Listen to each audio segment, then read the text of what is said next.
Salut à tous, aujourd'hui on va se retrouver pour une nouvelle vidéo, on va encore parler de design pattern. Alors aujourd'hui, on va parler d'un design pattern que j'aime, que j'apprécie énormément, c'est le design pattern observateur. Alors c'est quoi ce design pattern, de quoi il parle, et quelles sont les problématiques qu'il résout? C'est ce que je vais vous expliquer justement dans cette vidéo et vous montrer via un exemple concret. Donc du coup, avant de commencer l'exemple concret, le design pattern, les avantages de son utilisation, ça va être de découper votre code, de le rendre plus flexible et plus réutilisable. De façon très brève et concrète. Donc dans votre code, vous aurez des éléments qui seront là et qui auront pour objectif d'écouter. Donc souvent en anglais on va les appeler listeners. Et ensuite vous en aurez d'autres qui auront le rôle de ce qu'on peut appeler émetteur ou informateur, donc qui vont envoyer une information. Et on peut appeler ça, quelque sorte, le dispatcher. Et entre les deux, on aura le sujet, l'événement en question, la data qui va transiter d'un élément à un autre. Donc tout ça, on verra dans l'exemple. Ce sera beaucoup plus clair avec l'exemple.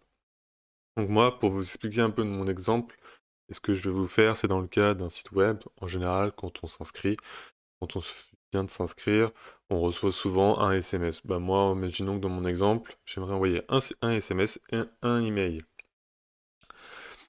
Et bien ce qui se passe ici, c'est que j'aimerais découper mon code, car le SMS et l'email n'ont pas besoin d'interférer entre eux. Enfin, c'est deux choses indépendantes, et ils vont être faits de manière indépendante.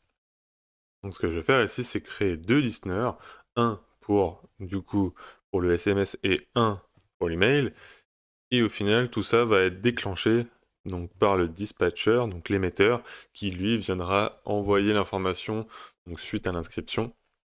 Donc ici, là, on peut voir que dans le UML qu'on voit, il s'appelle Event Manager, donc nous, on va l'appeler, on va garder le même nom. Il va être là pour notifier, envoyer l'information à toutes les personnes qui écoutaient quelque chose. Donc là, dans ce que je vous montre là, avec sur Guru, Refactoring Guru, vous avez une interprétation du UML de ce qu'on va faire un peu aujourd'hui. Je vais pas forcément faire l'éditor, je vais juste rester sur la partie droite où on aura l'Event Manager qui sera là pour inscrire des personnes qui veulent écouter. Et en même temps, il viendra faire office de... Donc il pourra désinscrire s'il veut. Et en même temps, il viendra notifier. Donc la partie dispatch. Donc il va venir dispatcher, envoyer l'information de là il se passe quelque chose. Et les listeners vont devoir réagir suite à ça. Et ensuite, on peut voir que l'Event Manager, il a une liste de listeners. Donc c'est lui qui va contenir tout le monde. Il saura qui voudra écouter quoi, et selon ce qu'on lui demande de lancer, selon le type de l'événement. Un type d'événement, c'est suite à une inscription, moi, j'aurai registration, par exemple, comme type d'événement, et suite à ce type-là, on viendra déclencher tous les listeners qui sont inscrits à ce nom-là en particulier. Et après, on verra qu'avec une petite interface, on pourra créer autant de listeners qu'on veut. Donc maintenant, c'est parti, on va y aller un peu plus dans le concret avec du code. Ce que je vais commencer par faire, c'est aussi observer. Je vais commencer par l'Event Manager. Sans lui, sinon je pourrais pas ajouter des observateurs. Donc l'Event Manager, ce qu'on va faire, c'est qu'on va déjà créer le namespace. Et donc ça va être une classe, Event Manager, qui va proposer donc trois fonctions. Et elle va également contenir une propriété. Donc je vais commencer par la propriété. La propriété, ça sera donc une propriété de type tableau, qui va contenir des listeners, donc des personnes qui vont écouter. Et ensuite, la première fonction, celle qui va permettre, du coup, d'ajouter des personnes qui vont écouter, tout simplement. Donc, public function, on va l'appeler subscriber, comme ceci. Donc, quand on souscrit, on va dire qu'il faut dire à quoi on veut souscrire, et aussi dire qui on est. Donc, pour faire ça, ici, on aura besoin de deux choses. Donc, ça va être un string pour le nom, on va appeler l'événement, ça sera le nom de l'événement. auquel on doit souscrire. Et ici, ça sera la personne, du coup, ce sera l'observateur en question qui, suite à l'événement qui sera déclenché, devra réagir. Alors ici, ce que je vais faire, c'est que je vais le faire juste après parce qu'il me faut l'interface pour que ça soit fait de manière correcte. Je vais juste créer une interface qui est très rapide. Donc ça va être un event listener, voilà, interface en PHP. Donc ici, on va créer une interface qui va être implémentée sur tous les listeners qu'on va créer juste après. Donc là, c'est simple, simplement une interface event listener face, et elle va seulement devoir obliger aux personnes qui implémentent cette interface d'avoir la fonction qui est update. Update dans le sens où dès qu'un événement est déclenché, on va mettre à jour des choses, ou on va déclencher, faire certaines choses. Donc le mot update s'apparente de manière assez générique pour répondre à cette logique-là. Donc de manière générique, c'est le mot qui conviendrait le plus. Donc là, en général, on fait passer des datas. Souvent, quand il y a un événement, quand une personne va s'inscrire, quand on va vouloir envoyer un SMS ou un email, on aura besoin soit du numéro de téléphone et de l'adresse email. Donc ici, on viendra faire passer des datas un peu quelconques. Ça pourrait être des datas sous plusieurs formes, des tableaux, du simple texte. Donc ici, on va mettre un mot-clé qui s'appelle Mixed Data. Voilà, ce sera des datas de manière un peu mixte. Et on n'a pas forcément de retour. Ce n'est pas utile. Donc là, ce qui se passe, c'est que là, maintenant, je peux dire, grâce à mon Event Listener Interface que je viens de créer, que là, en deuxième paramètre, on peut du coup lui dire que ça va prendre un Event Listener Interface en paramètre. Comme ceci. Hop, je vais juste l'ajouter, l'importer. Et voilà. Donc là, maintenant, il faut que je fasse le système de quand je veux ajouter un listener, je dois l'ajouter à ma liste de listeners. Et je ne vais pas l'ajouter de manière globale dans ma liste. J'aurai en fait des sous-listes dans ce tableau-là. Donc j'aurai une sous-liste par type d'événement au final. Donc ici, ce que je vais faire, c'est que je vais déjà vérifier dans mon tableau listener si le type existe. Donc si empty, donc si il n'y a pas, ce que je vais faire, c'est que dans le cas où il n'y a pas cet événement-là encore créé dans mes listeners, je vais le créer tout simplement. Donc si dans this listener le event name, donc si je n'ai rien ici, je vais le rajouter. Je vais rajouter un sous-tableau qui justement fera office tableau pour un type, pour un nom d'événement en particulier. Sera égal à un tableau vide. Donc là, ce que ça va faire, c'est que ça va juste créer un nouveau tableau vide avec la clé, le nom de l'événement en question. Donc moi, dans mon cas, ça sera inscription. Nous, on va faire inscription. Ça sera le nom de l'événement. Donc on va créer dans le tableau des listeners un sous-tableau avec en clé inscription et en valeur un tableau vide. Et ce tableau vide va augmenter selon que plusieurs personnes peuvent s'inscrire au même type d'événement. Parce que moi, SMS et email, dans mon cas, seront inscrits au même événement. C'est-à-dire que dès qu'il y a une inscription, ils devront tous les deux réagir à cet événement-là. Et là, pour finir, on rajoute donc le listener à la liste. Donc on le rajoute bien sûr à la liste de l'événement en question. Donc là, pour le subscriber, on est bon. Maintenant, on va faire une fonction unsubscribe qui, elle, on va pas l'appeler subscriber, mais subscribe, et elle, du coup, va faire la même chose, elle va désinscrire, donc à la place d'ajouter, elle va retirer. Demain, quelqu'un ne veut plus réagir à un événement, il faut pouvoir l'enlever, ce qui est possible. Pareil que pour l'inscription, il faut vérifier si déjà, même si on veut désinscrire, il faut vérifier que l'événement existe, qu'il y ait quelque chose. Si il n'existe pas, s'il est empty, a priori, on essaie de supprimer quelque chose qui n'a pas été mis dans les listeners. Donc ça n'a pas de sens et on peut mettre un return pour arrêter le processus ici. Du coup, ici, d'ailleurs, je vais mettre des void parce que ces fonctions ne renverront rien. Ici, ensuite, si par contre, on ne rentre pas dans le if, ça veut dire que oui, on a bien un événement qui existe et potentiellement, peut-être que le listener va exister dans la liste. Donc il faut le rechercher, le listener. Donc on va faire un research. Alors on a plusieurs façons de faire. Alors moi j'utilise la research qui va chercher donc, le listener dans la liste tout simplement. On va rechercher le listener dans la liste. Donc this listener. Comme ceci, de l'événement en question. Là, ça va me donner un key listener. La clé du listener s'il a été trouvé. Actuellement, ça sera quelque chose de vide. S'il n'est pas trouvé, et ben nous, on ne fera rien au final. Donc si key listener pas vide,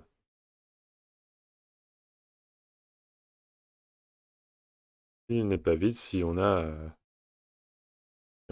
vraiment un listener qui a été trouvé, on va le retirer. Donc là, on n'a plus qu'à faire un unset de this listener comme ceci. Toujours sur l'événement en question, et là on lui précise la clé. Donc ça c'est pour désinscrire, retirer un listener de la liste. Maintenant pour finir, quand on vient déclencher l'événement, on aimerait notifier. Donc on va créer une fonction qui s'appelle notify, qui elle, pour le coup, va notifier sur un événement en particulier. C'est-à-dire que ici, on va dire que là, je veux que tu me notifies à toutes les personnes qui écoutent sur cet événement-là et leur dire qu'il s'est passé des choses. Et là, on aura les datas qui seront envoyées, qui viendront transiter. Donc les datas ici, c'est ce que j'ai appelé à un moment le sujet, l'object. C'est ce qui va transiter entre chaque listener. C'est-à-dire que bah, nous, dans la liste, il y aura forcément un listener qui sera lancé avant un autre.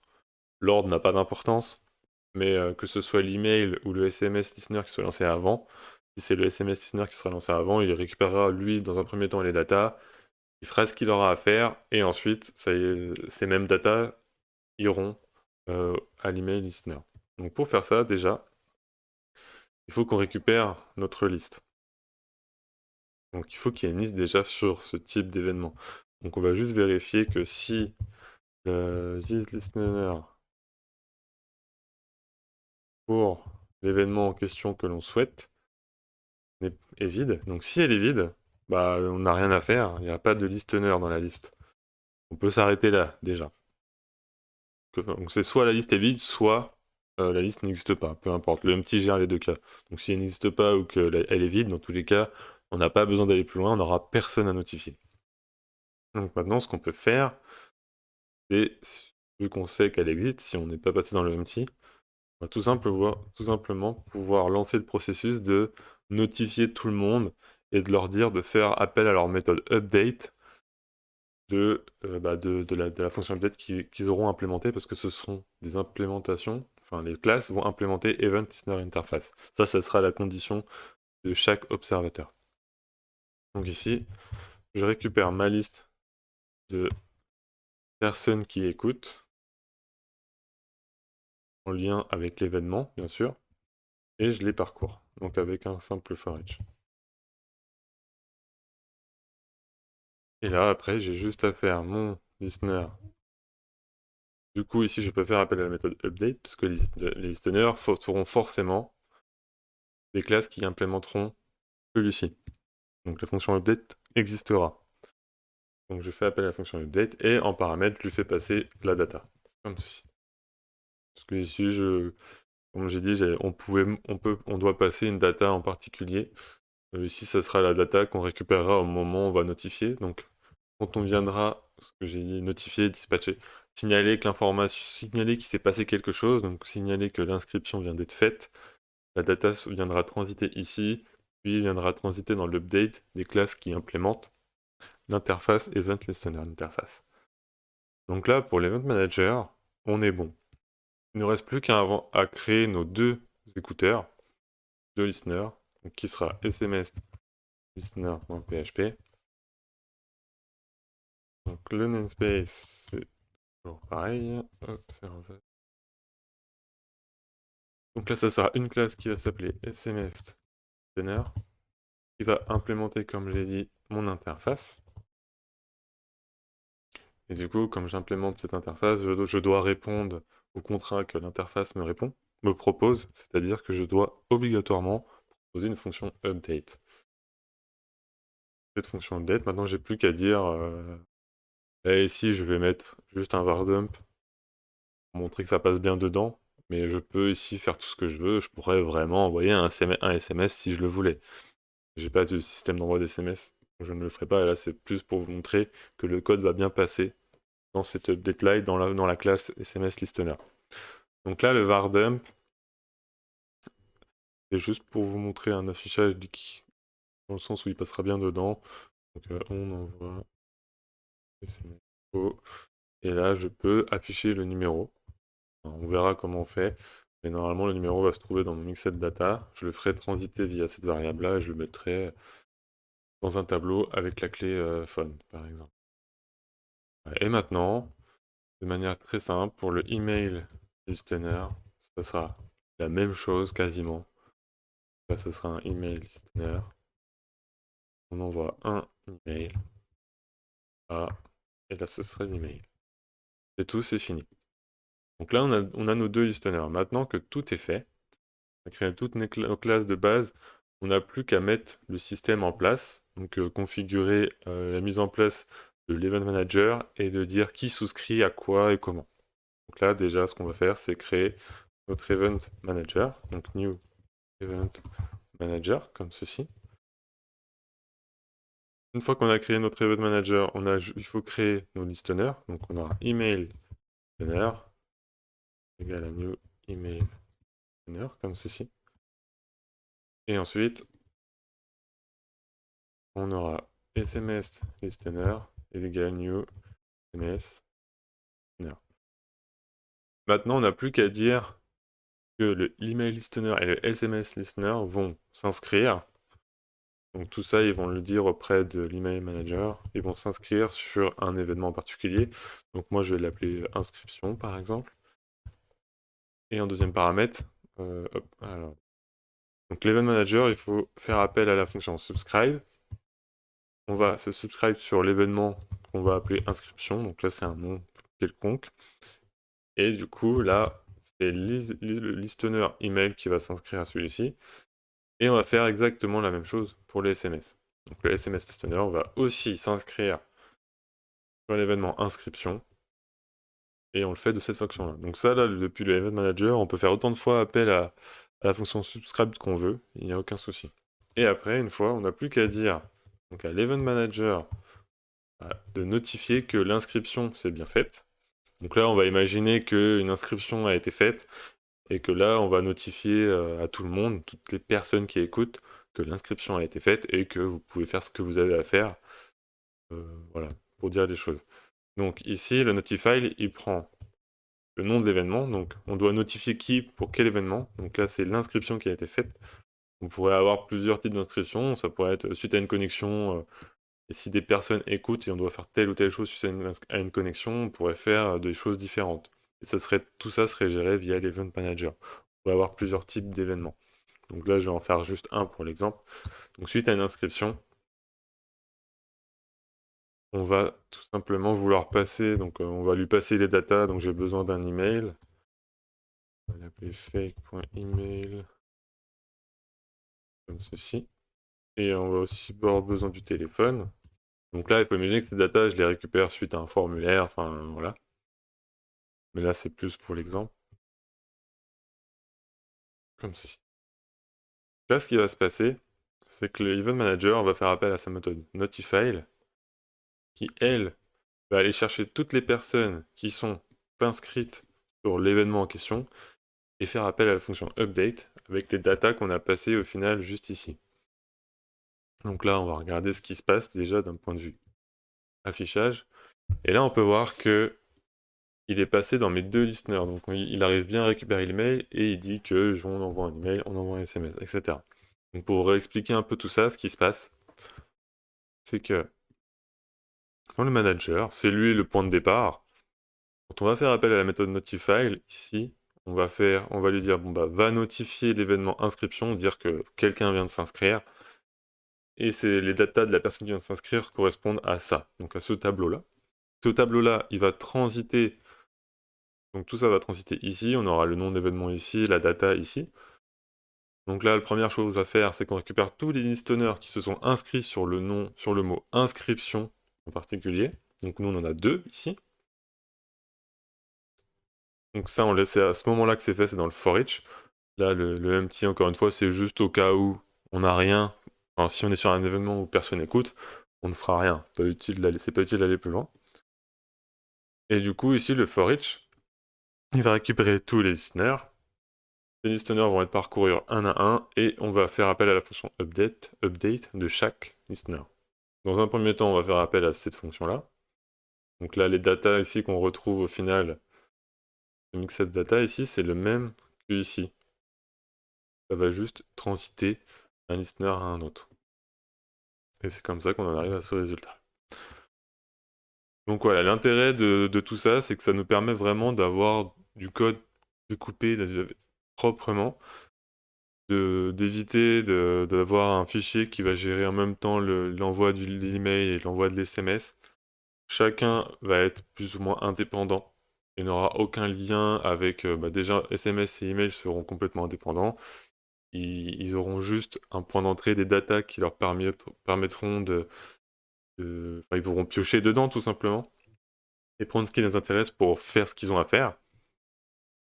Et comme ça, tout le monde est content, les choses sont indépendantes, et si quelqu'un doit subir une modification, si demain on veut rajouter une logique en plus à l'inscription, on peut le faire via ce même système-là en rajoutant à nouveau un autre observateur qui fera autre chose. On ne viendra pas écrire du code dans la logique, que ce soit dans un listener ou dans un autre, ou dans le processus d'inscription, on n'aura pas besoin d'ajouter d'informations supplémentaires. Après, bien sûr, tout dépend de la logique qu'on veut amener. Mais potentiellement, ça réduit fortement cette notion de dépendance entre plusieurs fichiers.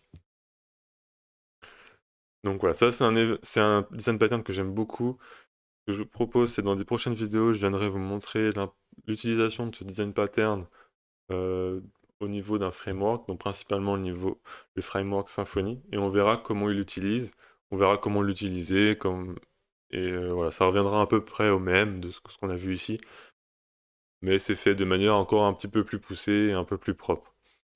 Donc si vous avez aimé et si vous voulez savoir par la suite comment faire tout ça, découvrir de nouveaux patterns et en savoir plus sur ce design pattern, je vous invite à vous abonner pour rien rater.